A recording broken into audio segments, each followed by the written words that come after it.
Hi, it's Kevin Lee from Auction Simplified, and I'm here to talk today about staffing requirements at your bid sale auction. This is a question that comes up a lot, especially from owners and CFOs. You save quite a bit of money by running your own auction because you don't pay seller's fees or shipping fees or have any of the liability of transporting cars to and from an auction.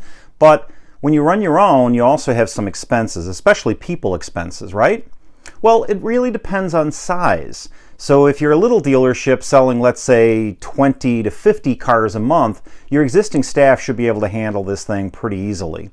Basically, what you're looking to do is get somebody that can do the condition reports and the photos. Again, condition reports do not have to be run by mechanics. They can be built by a person that's a hybrid lot manager, somebody that's capable of doing a visual inspection of the exterior of the vehicle, interior of the vehicle, and somebody that's capable of listening to the motor, listening to the transmission, and listening to the brakes. This way they can disclose what they hear and what they see. Again, it doesn't have to be a high-end person, but your used car manager could do it, especially at that 20 to 50 cars a month level.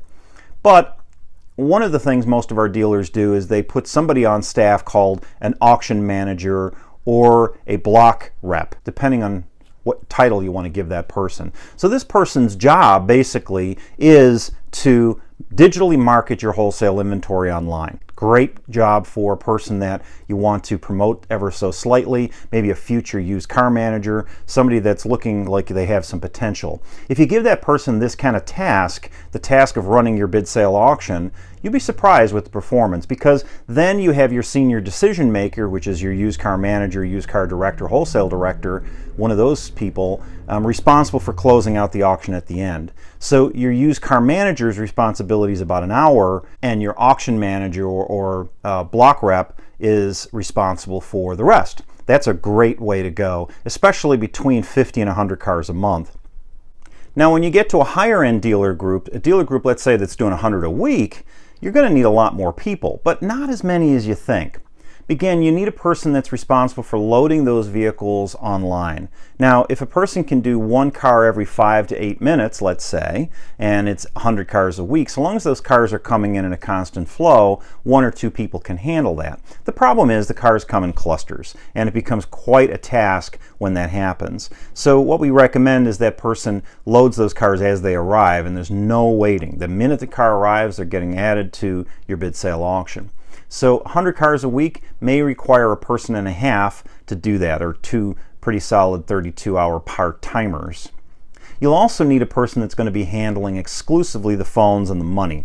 That person is going to be typically your cashier for your auction. They're responsible for collecting the money, calling the buyers at the end of the sale and letting them know they won, and those kind of things. So at 100 cars a week, 3 people can more than easily manage this size auction.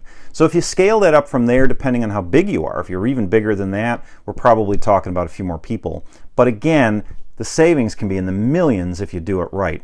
So take a look at the article that I wrote. It'll probably give you a little bit more detail about what I'm talking about. Have a great day. Thanks for listening. And remember, think outside the block.